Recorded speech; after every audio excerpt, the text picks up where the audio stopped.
Hey beautiful people, it's me again, Jill. Welcome to my mini vlog. So for today's ganap guys, samahan niyo akong magpakasosyal. Char! Pupunta kami ngayon sa isang restaurant sa Macarios para kumain po ng dinner. At dito po yan sa may Pinolo restaurant. Po, makapag-aya, kala mo naman sponsored. Haha!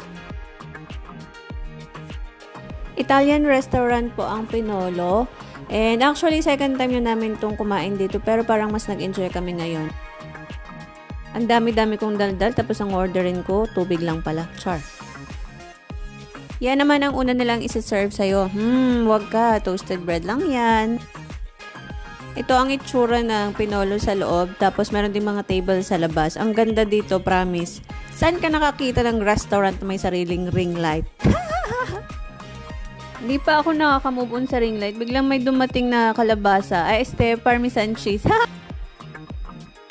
Diyan kasi mismo sa cheese na yan nila hahaluin yung naluto ng pasta. Kala ko nga isasama pati yung kaldero char.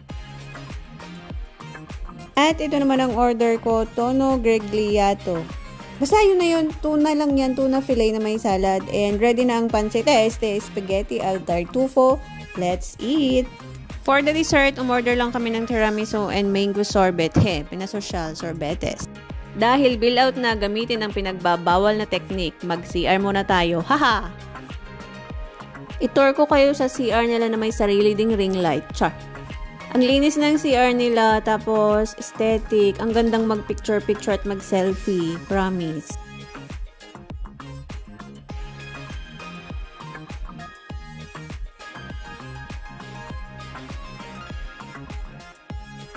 Tama na siguro yung ilang minuto ko sa CR. Siguro naman nakabayad na yung kasama ko.